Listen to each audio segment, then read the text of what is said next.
El Hotel Magnolia se alzaba en las afueras de San Isidro como un monumento a la decadencia elegante.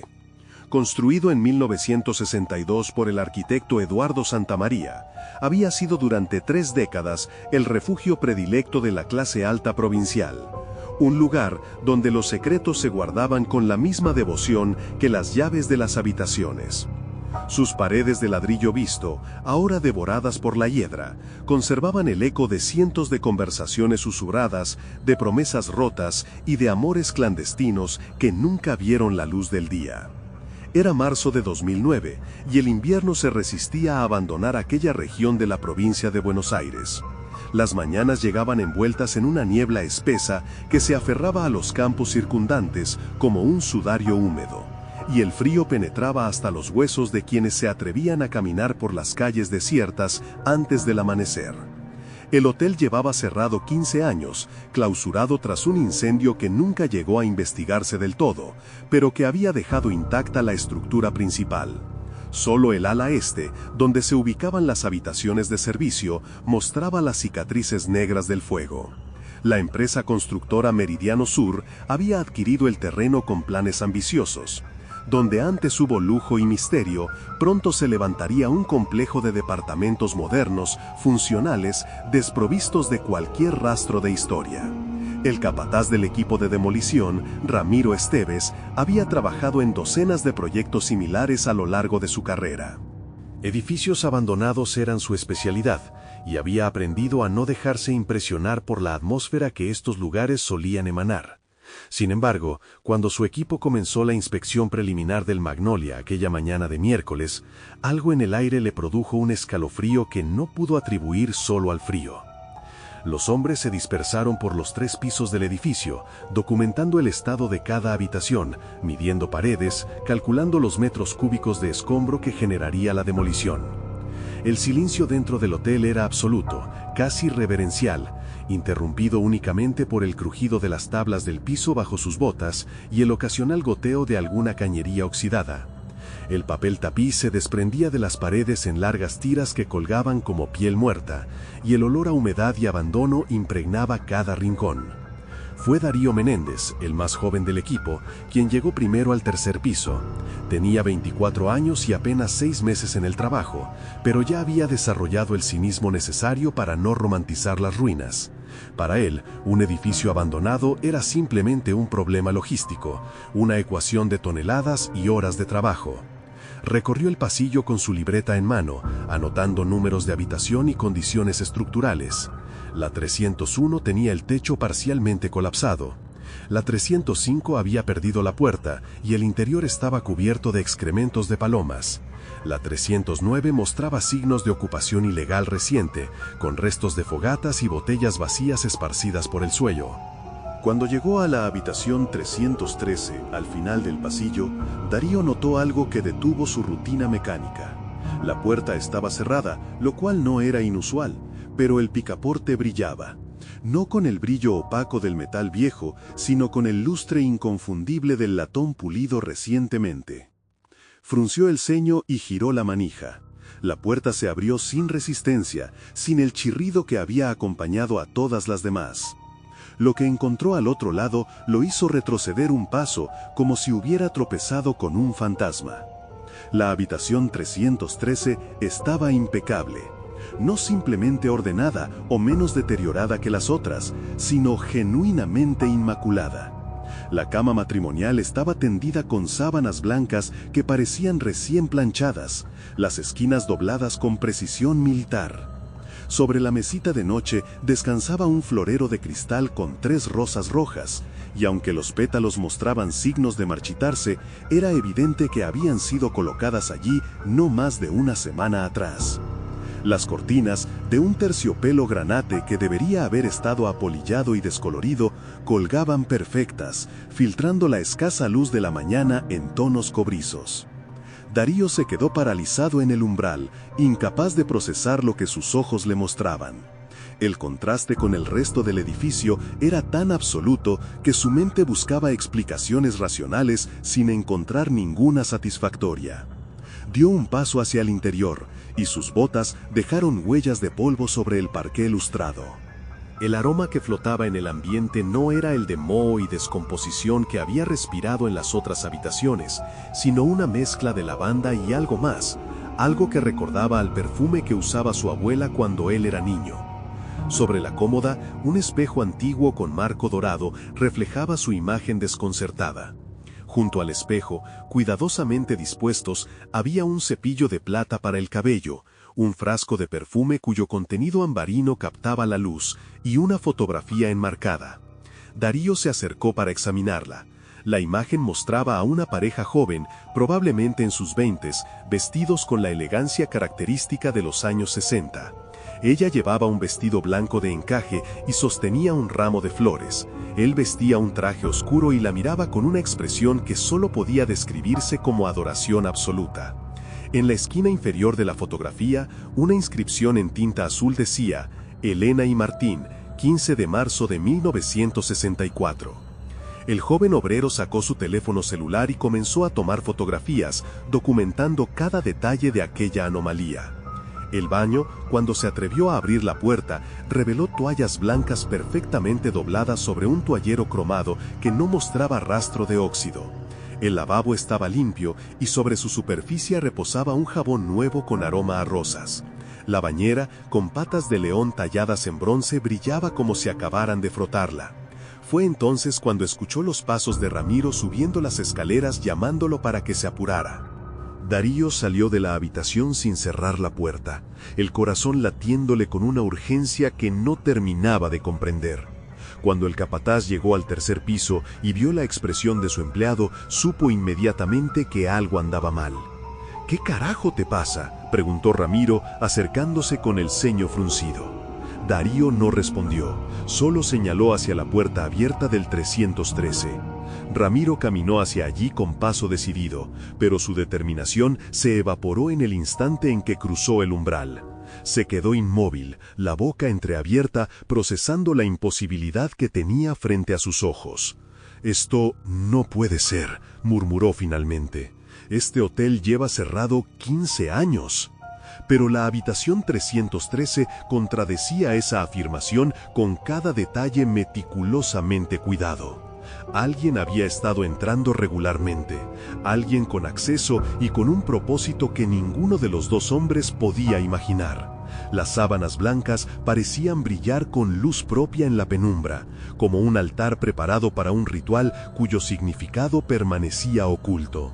Ramiro sacó su teléfono y marcó el número de la oficina central. Mientras esperaba que le contestaran, no podía apartar la vista de aquella cama perfectamente tendida, de aquellas rosas que desafiaban toda lógica. En algún lugar de su mente, una voz le susurraba que estaban a punto de descubrir algo que cambiaría todo, algo que había permanecido enterrado durante años, esperando pacientemente ser desenterrado. Las flores rojas sobre la mesita de noche comenzaron a soltar un pétalo, que cayó sobre la madera pulida con la suavidad de un secreto a punto de ser revelado. La llamada de Ramiro Esteves llegó a la comisaría de San Isidro a las 11:42 de la mañana. El oficial de guardia, acostumbrado a reportes de vandalismo en propiedades abandonadas, casi descartó el caso como una excentricidad más. Pero algo en el tono del capataz, una mezcla de desconcierto y urgencia contenida, lo hizo reconsiderar. Cuando Ramiro mencionó que la habitación parecía preparada para recibir a alguien, que había flores frescas y sábanas limpias en un edificio clausurado por década y media, el oficial decidió enviar una patrulla. La detective Luciana Ríos recibió la asignación casi por casualidad. Estaba finalizando el papeleo de un caso de robo menor cuando su superior le pasó el informe. «Probablemente ocupas o algún loco», le dijo con indiferencia, «pero ve a echar un vistazo». Luciana tenía 38 años y llevaba 12 en el cuerpo, los últimos 5 como detective. Había aprendido a confiar en su instinto, y ese instinto le decía que aquel caso merecía más que una mirada superficial. Llegó al Hotel Magnolia poco después del mediodía, acompañada por su compañero, el detective Marcos Vidal. El edificio se alzaba ante ellos como un gigante dormido, sus ventanas vacías, observándolos con la indiferencia de quien ha visto demasiado. Ramiro y su equipo los esperaban en la entrada principal, visiblemente nerviosos. El capataz los guió escaleras arriba sin pronunciar palabra, como si temiera que cualquier explicación verbal no hiciera justicia a lo que estaban a punto de presenciar. Cuando Luciana cruzó el umbral de la habitación 313, sintió como si atravesara un portal hacia otro tiempo. La perfección del espacio era casi dolorosa de contemplar. Cada objeto parecía colocado con intención ceremonial, cada superficie limpiada con devoción. Se acercó a la cama y pasó los dedos enguantados sobre las sábanas. El algodón era de alta calidad, suave y fresco al tacto. «Alguien viene aquí regularmente», dijo Marcos, examinando el florero. «Estas rosas tienen máximo una semana». Luciana asintió, sus ojos recorriendo cada rincón de la habitación. Se detuvo frente a la fotografía enmarcada, estudiando los rostros de la pareja. Elena y Martín, 15 de marzo de 1964. La fecha le resultaba familiar, pero no podía ubicar por qué. «Necesitamos buscar en los registros del hotel», murmuró. «Quiero saber quiénes eran estas personas». Marcos se acercó al armario empotrado y lo abrió. Dentro, colgados con precisión, había un vestido de novia y un traje de hombre. El vestido era exactamente igual al que lucía Elena en la fotografía, un diseño de encaje blanco con mangas largas y cuello alto. El traje, de lana oscura, mostraba signos de haber sido cuidadosamente preservado. Ambas prendas estaban envueltas en fundas protectoras transparentes. «Esto se pone cada vez más extraño», comentó Marcos, retrocediendo un paso. Luciana abrió los cajones de la cómoda uno por uno. En el primero encontró papeles amarillentos, facturas del hotel a nombre de Martín Echeverría, fechadas en marzo de 1964.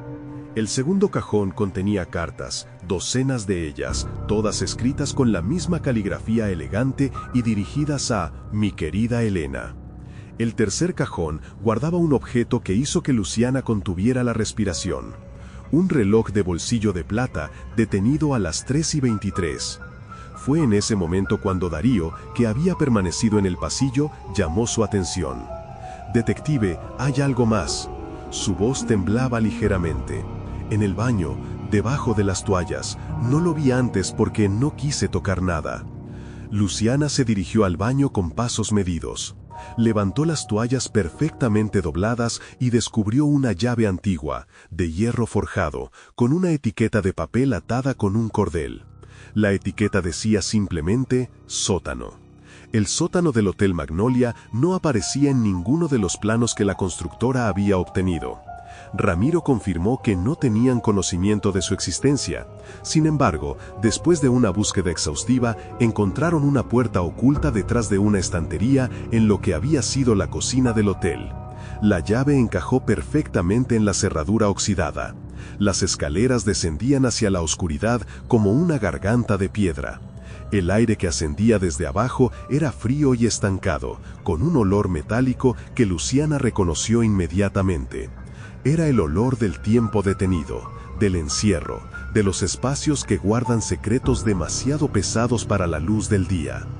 Encendió su linterna y comenzó a bajar, cada peldaño crujiendo bajo su peso como si protestara por la intrusión. El sótano era más grande de lo que había anticipado. Ocupaba toda la extensión del edificio y estaba dividido en varias secciones. La primera contenía muebles viejos cubiertos con sábanas, fantasmas de un pasado más próspero. La segunda albergaba cajas apiladas hasta el techo, etiquetadas con años que abarcaban desde 1962 hasta 1994. Pero fue la tercera sección, separada de las demás por una puerta de metal, la que captó toda la atención de Luciana. La puerta no estaba cerrada con llave. Cuando la empujó, sus bisagras chirriaron con un sonido que pareció un lamento. Lo que encontró al otro lado la dejó sin aliento. Era una réplica exacta de la habitación 313, pero en estado de deterioro. La misma disposición de muebles, la misma cama con cabecera de madera tallada, el mismo tocador con espejo. Sin embargo, aquí el tiempo sí había pasado. Las sábanas estaban manchadas con algo oscuro que había penetrado profundamente en la tela. El colchón mostraba el mismo patrón de manchas, concentradas en el centro de la cama. El olor aquí era diferente, más denso, más antiguo. era el olor inconfundible de la muerte, aunque hubiera ocurrido décadas atrás. Marcos, que había bajado detrás de ella, dejó escapar una maldición. «Eso es sangre», dijo, señalando las manchas. «Mucha sangre». Luciana asintió lentamente, su mente procesando las implicaciones. Alguien había creado este espacio como un santuario, una copia subterránea de la habitación de arriba. O quizás era al revés. Quizás la habitación 313, con sus sábanas inmaculadas y sus flores frescas, era el intento de alguien por borrar lo que había ocurrido aquí abajo. En la pared opuesta a la cama, algo brillaba bajo la luz de la linterna. Luciana se acercó y descubrió una placa de bronce atornillada a la piedra. Las palabras grabadas en ella la hicieron sentir un escalofrío que nada tenía que ver con la temperatura del sótano. Aquí yace la verdad. Que Dios perdone a quien la desentierre. Luciana sacó su teléfono y marcó el número de la fiscalía. Mientras esperaba que le contestaran, sus ojos no podían apartarse de aquellas manchas oscuras que habían permanecido ocultas durante 15 años, pacientes como el rencor, esperando ser descubiertas.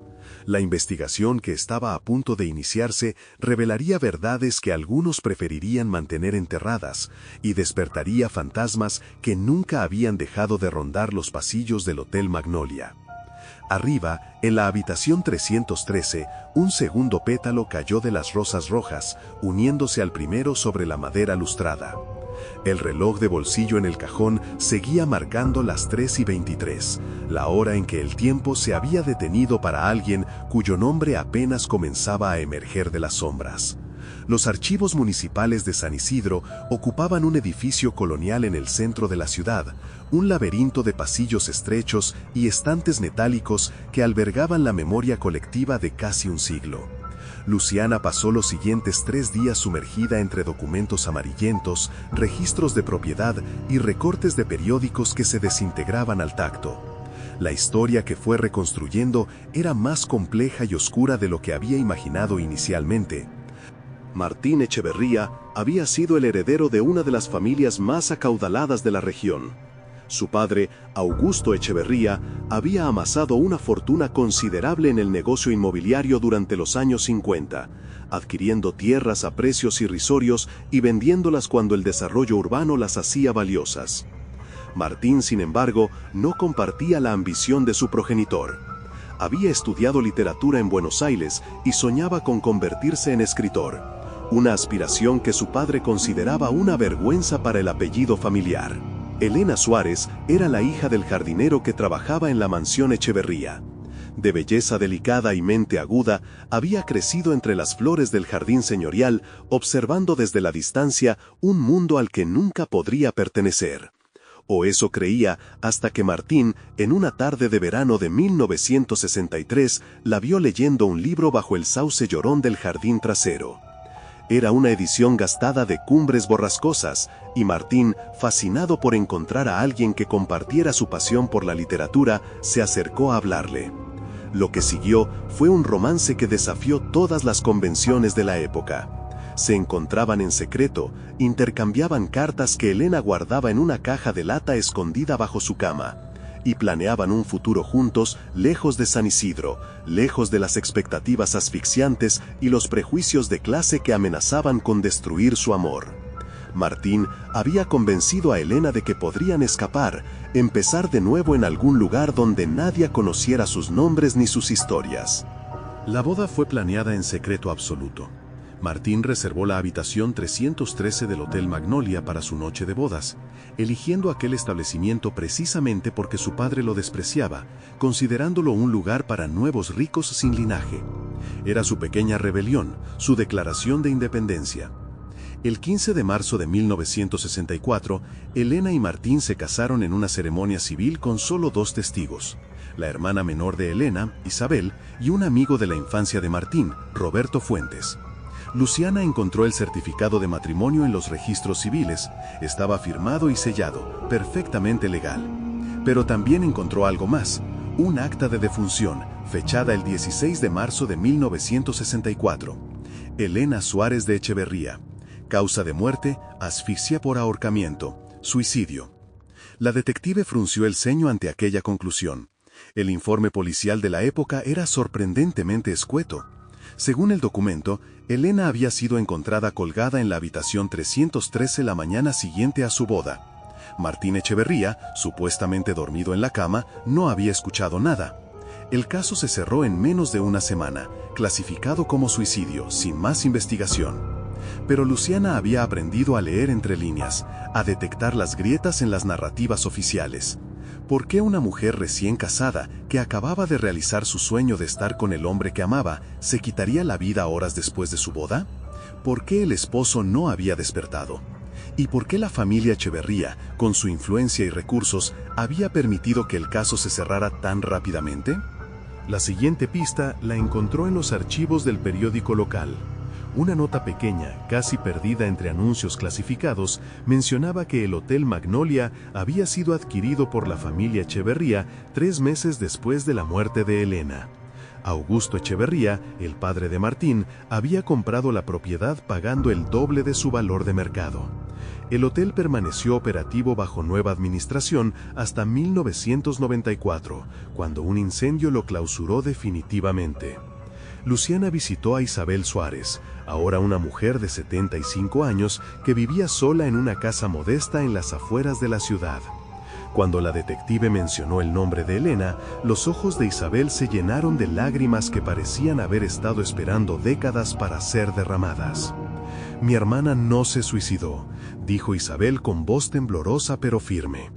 «Elena era la persona más feliz que he conocido la noche de su boda.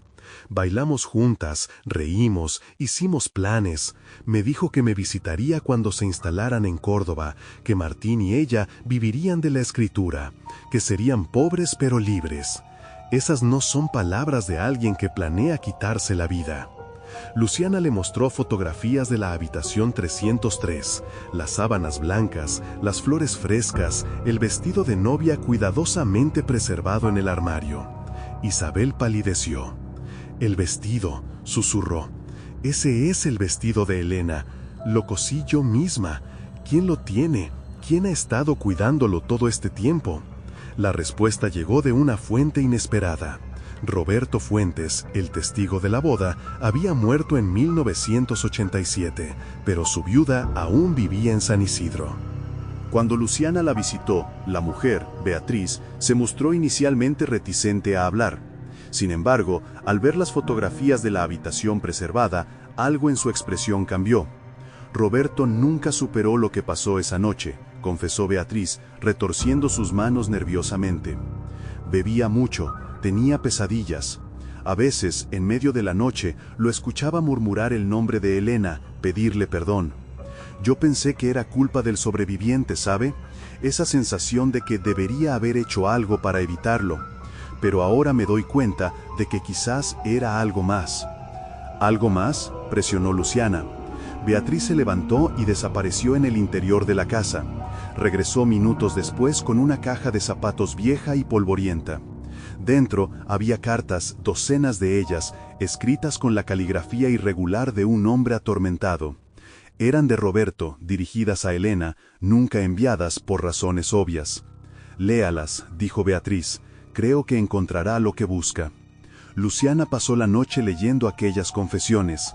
Roberto había estado enamorado de Elena desde la adolescencia, pero nunca se había atrevido a declarar sus sentimientos. Cuando ella eligió a Martín, Roberto aceptó ser testigo de la boda como un último acto de amor desinteresado. Sin embargo, lo que presenció esa noche en el Hotel Magnolia lo destruyó para siempre. En una de las cartas, fechada en 1971, Roberto escribía: «Vi a Augusto entrar en el hotel esa noche. Lo vi subir las escaleras hacia la habitación donde dormían los recién casados. Yo estaba en el bar, bebiendo para ahogar mi dolor. Pensé en advertirles, pero el cobarde que soy no se atrevió. Horas después, Elena estaba muerta y Martín era un fantasma de lo que había sido. Vi las marcas en su cuello, Elena mía, y supe que no te habías quitado la vida. Alguien te la arrebató, y mi silencio me convierte en cómplice». Luciana sintió que las piezas del rompecabezas comenzaban a encajar, pero la imagen que formaban era más perturbadora de lo que había anticipado. Augusto Echeverría, el patriarca que no podía tolerar que su hijo se casara con la hija del jardinero, había subido a aquella habitación con intenciones asesinas. Pero, ¿había actuado solo? ¿Y qué había pasado con Martín después de la muerte de su esposa? La respuesta a esa última pregunta llegó cuando Luciana revisó los registros de propiedad del hotel. Después de que Augusto muriera en 1978, la propiedad pasó a manos de Martín. Y fue Martín quien, según los registros municipales, había contratado los servicios de mantenimiento del Hotel Magnolia hasta 1994, año en que el edificio sufrió el incendio que lo clausuró. Pero había algo más. Los pagos por servicios de mantenimiento no se habían detenido en 1994. Continuaban hasta el presente, transferencias mensuales desde una cuenta bancaria a nombre de una empresa fantasma. Alguien seguía pagando para mantener aquel santuario, y Luciana tenía una idea cada vez más clara de quién podría ser. Martín Echeverría tenía ahora 81 años y, según los registros, vivía en un asilo de ancianos en las afueras de Buenos Aires. Luciana necesitaba hablar con él, confrontarlo con lo que había descubierto. Pero antes, había algo que debía hacer. Regresó al Hotel Magnolia al atardecer, sola. Quería ver la habitación 303 una vez más antes de que el equipo forense terminara de procesar las evidencias. Subió las escaleras en silencio, sus pasos resonando en el vacío del edificio abandonado. Cuando llegó al tercer piso, notó algo que la hizo detenerse en seco. La puerta de la habitación 313, que había dejado abierta, estaba cerrada. Y desde el interior llegaba el sonido inconfundible de alguien llorando. Luciana desenfundó su arma por instinto, aunque algo en aquel llanto le decía que no enfrentaba peligro, al menos no del tipo convencional. El sonido era profundo, gutural, el lamento de un alma que ha cargado un peso insoportable durante demasiado tiempo. Con la mano libre, giró el picaporte lentamente y empujó la puerta.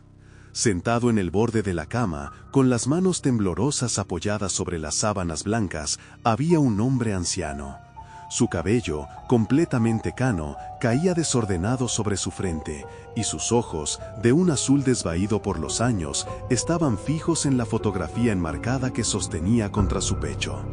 Vestía un traje oscuro, arrugado y manchado, como si hubiera viajado una gran distancia sin preocuparse por su apariencia. «Señor Echeverría», dijo Luciana suavemente, bajando el arma. El anciano levantó la vista, y Luciana vio en sus ojos una mezcla de sorpresa, resignación y algo que se parecía demasiado al alivio. «La estaba esperando», murmuró Martín con voz ronca. «No a usted específicamente, sino a alguien. Sabía que eventualmente vendrían. Quizás siempre lo supe». Luciana se acercó lentamente, guardando el arma en su funda. Se sentó en la silla junto al tocador, manteniendo una distancia respetuosa, pero lo suficientemente cerca para escuchar. «¿Cómo supo que habíamos descubierto este lugar?», preguntó. Martín dejó escapar una risa amarga. «Tengo mis métodos. Una enfermera del asilo tiene un sobrino que trabaja en la constructora. Cuando me enteré de que iban a demoler el Magnolia, supe que era cuestión de tiempo. 70 años manteniéndolo oculto, y ahora todo termina». «70 años», repitió Luciana. «Señor Echeverría, necesito que me cuente qué pasó la noche del 15 de marzo de 1964. Necesito saber la verdad sobre Elena». El anciano cerró los ojos por un momento, como si reuniera fuerzas de algún reservorio interno. Cuando volvió a abrirlos, habían cambiado. La confusión de la vejez había dado paso a una claridad dolorosa. «Fue la noche más hermosa y la más terrible de mi vida», comenzó Martín. «Elena y yo nos casamos al atardecer. Ella estaba radiante, más bella de lo que mis palabras podrían describir. Vinimos aquí, a esta habitación, para comenzar nuestra vida juntos. Teníamos planes, ¿sabe? Íbamos a irnos de San Isidro, empezar de nuevo en Córdoba. Yo escribiría, Ella pintaría. Seríamos pobres pero libres, decía ella. Pobres pero libres. Se detuvo y una lágrima rodó por su mejilla arrugada. Mi padre se enteró de la boda. Nunca supe cómo. Quizás sobornó a alguien en el registro civil o nos siguió. El caso es que apareció esa noche. Yo estaba dormido, agotado por la emoción y el vino. No escuché cuando entró. No escuché cuando la mató. ¿Su padre mató a Elena?, preguntó Luciana, aunque ya conocía la respuesta. Martín asintió lentamente. La estranguló mientras yo dormía a su lado. Usó las cintas del corsé de su vestido de novia. Cuando desperté, ella estaba fría, y mi padre estaba sentado en esa silla donde usted está ahora, observándome con esa mirada de hielo que tenía. Me dijo que había hecho lo que debía hacerse, que había salvado el honor de la familia, que yo le agradecería algún día. ¿Y usted qué hizo? La voz de Luciana era suave, sin acusación. Nada. La palabra salió de los labios de Martín como un gemido. No hice absolutamente nada. Estaba en shock, aterrorizado. Mi padre me explicó lo que pasaría si decía la verdad. Él tenía influencias, dinero, poder. Yo sería acusado del asesinato de mi esposa. Nadie creería que un padre de familia respetable había matado a una sirvienta para proteger su apellido. Me destruiría, y a la memoria de Elena también. Así que callé. El anciano se puso de pie con dificultad y caminó hacia la ventana. El sol se estaba poniendo, tiñendo el cielo de tonos naranjas y púrpuras. Mi padre arregló todo. Sobornó al médico forense, al policía a cargo, al juez. El caso se cerró como suicidio en menos de una semana. Elena fue enterrada sin honores, su memoria manchada por la mentira de que se había quitado la vida. Así que callé. El anciano se puso de pie con dificultad y caminó hacia la ventana. El sol se estaba poniendo, tiñendo el cielo de tonos naranjas y púrpuras. Mi padre arregló todo. Sobornó al médico forense, al policía a cargo, al juez. El caso se cerró como suicidio en menos de una semana.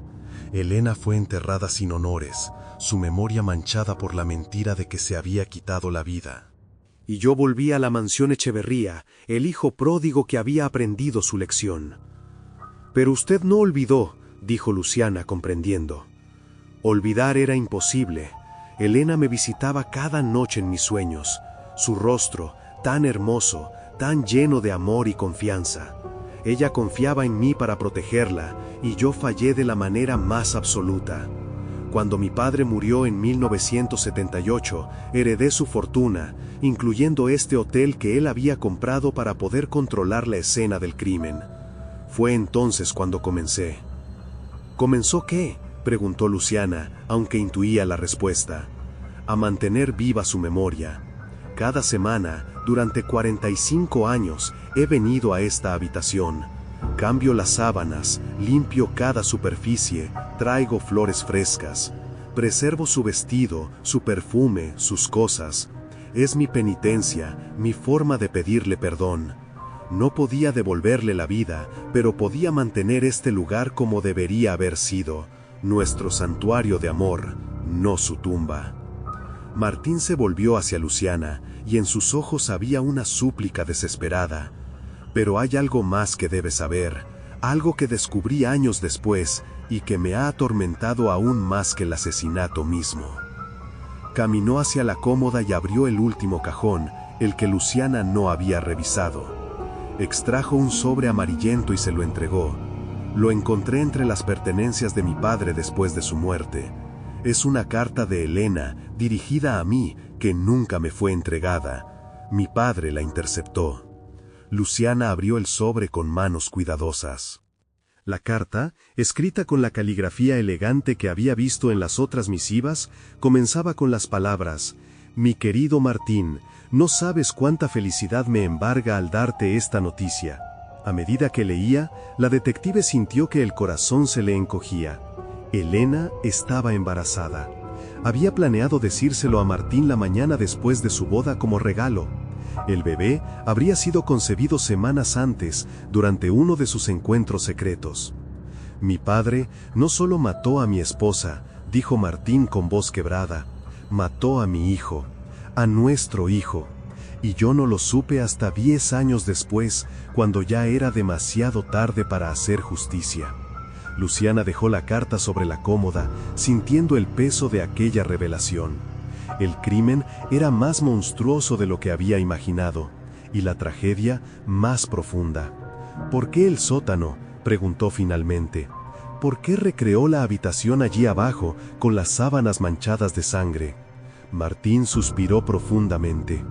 Porque necesitaba recordar la verdad, no la mentira pulida que construí aquí arriba. Esta habitación es como debería haber sido nuestra vida, limpia, hermosa, llena de esperanza, pero abajo está la realidad, el crimen, la sangre, la muerte.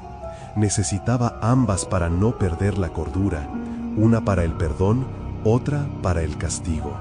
Se sentó nuevamente en la cama, su cuerpo encorvado por el peso de décadas de culpa. Detective, he vivido 81 años y de ellos 77 han sido un infierno. Cada día despierto con el rostro de Elena en mi mente. Cada noche la veo en mis sueños. No me casé, no tuve hijos, no viví, solo existí, arrastrándome de un día al siguiente, manteniendo este santuario como mi única razón para seguir respirando. Pero ahora usted sabe la verdad, y supongo que es hora de que el mundo también la sepa. Luciana lo miró largamente antes de hablar. Señor Echeverría, usted es cómplice de encubrimiento de asesinato. Sin embargo, el asesino principal está muerto hace más de 40 años. Y usted mismo ha vivido una condena autoimpuesta más severa que cualquiera que pudiera dictar un tribunal. Lo que voy a hacer es documentar todo esto, exhumar el caso, limpiar el nombre de Elena. Su muerte no fue suicidio, y el mundo debe saberlo. Martín la miró con ojos llenos de gratitud y dolor mezclados. Gracias, susurró. Gracias por devolverle a Elena la verdad. Es todo lo que me queda por darle. Afuera, el sol terminó de ponerse, y la habitación 313 quedó sumida en la penumbra. Las sábanas blancas brillaban tenuemente en la oscuridad, testigos silenciosos de un amor truncado y una verdad que había esperado 77 años para ser escuchada. El caso de Elena Suárez de Echeverría fue reabierto oficialmente 3 semanas después del encuentro en la habitación 313. Los análisis forenses modernos confirmaron lo que Martín había confesado. Las manchas en las sábanas del sótano contenían ADN femenino compatible con los registros de Elena, y los patrones de las fibras indicaban estrangulación por ligadura, no ahorcamiento. El certificado de defunción fue enmendado y la palabra suicidio fue reemplazada por homicidio. Isabel Suárez lloró durante horas cuando Luciana le comunicó la noticia. 77 años creyendo que su hermana había elegido la muerte sobre la vida. 77 años cargando con la culpa de no haber visto las señales que nunca existieron. Ahora, finalmente, podía llorar por Elena sin la sombra de la duda, sin la pregunta torturante de qué podría haber hecho diferente. La tumba de Elena fue trasladada del rincón olvidado del cementerio donde yacía, estigmatizada como suicida, a un lugar más digno junto a la de sus padres. Isabel colocó sobre ella un ramo de rosas rojas, las mismas que Martín había llevado religiosamente a la habitación 313 durante casi 5 décadas. Martín Echeverría falleció 2 meses después de su confesión, en la misma cama del asilo donde había pasado sus últimos años. Los médicos dijeron que fue insuficiencia cardíaca, pero Luciana sospechaba que era algo más profundo. Había cumplido con su última misión, había devuelto la verdad a Elena, y su corazón, agotado de tanto cargar, simplemente había decidido que ya era suficiente. En su testamento, dejó toda su fortuna a una fundación para mujeres víctimas de violencia doméstica, pidiendo que llevara el nombre de Elena. El Hotel Magnolia fue demolido a finales de ese año. El equipo de construcción encontró durante los trabajos el reloj de bolsillo de plata que Luciana había dejado en su lugar en el cajón de la cómoda. estaba detenido a las 3:23, la hora exacta en que Augusto Echeverría había entrado en la habitación 313 aquella noche de marzo. Ramiro Esteves lo entregó a Luciana como recuerdo, y ella lo guardó en su escritorio de la comisaría, donde permanece hasta hoy. A veces, en las tardes tranquilas, cuando el bullicio de la oficina se calma y la luz del sol entra sesgada por las ventanas, Luciana saca el reloj y lo contempla. Piensa en Elena, en la joven que soñaba con una vida de amor y libertad, cuyo único crimen fue amar a quien no debía según las reglas de una sociedad implacable. Piensa en Martín, el joven que la amó, pero que careció del valor para protegerla, condenado a vivir una vida que era más prisión que libertad. Y piensa en Augusto, el hombre que creyó que el honor de un apellido valía más que 2 vidas, quizás 3 si se cuenta al bebé que nunca nació. La verdad, reflexiona Luciana, es como esas sábanas blancas que Martín cambiaba cada semana. Podemos intentar mantenerla impecable, perfecta, presentable al mundo. Podemos doblar las esquinas con precisión, alisar las arrugas, rociarla con el perfume del olvido. Pero debajo, en el sótano de nuestra conciencia, la mancha permanece. La sangre de lo que realmente ocurrió no se borra por más que freguemos, por más años que pasen, por más mentiras que tejamos. En el terreno donde alguna vez se alzó el Hotel Magnolia, ahora hay un parque municipal. Los niños juegan en los columpios sin saber que corren sobre tierra empapada de tragedia. Las parejas jóvenes pasean tomadas de la mano, ajenas al amor destruido que una vez floreció allí. Y en una esquina del parque, casi oculto entre los arbustos, hay un banco de piedra con una placa discreta que reza: en memoria de Elena, cuya verdad tardó 77 años en florecer. Isabel visita ese banco cada 15 de marzo, el aniversario de la boda que se convirtió en funeral. Lleva rosas rojas y las deja sobre el asiento de piedra, donde el viento eventualmente dispersa sus pétalos como lágrimas secas. A veces, si el día es especialmente tranquilo y el sol calienta con esa suavidad propia del otoño temprano, Isabel jura que puede escuchar la risa de su hermana, ese sonido cristalino que una vez llenó los jardines de la mansión Echeverría. Y sonríe, porque sabe que Elena, donde quiera que esté, finalmente ha encontrado la paz que le fue arrebatada. El reloj en el escritorio de Luciana sigue marcando las 3:23. El tiempo, para algunos, nunca avanza. Para otros, es todo lo que tienen.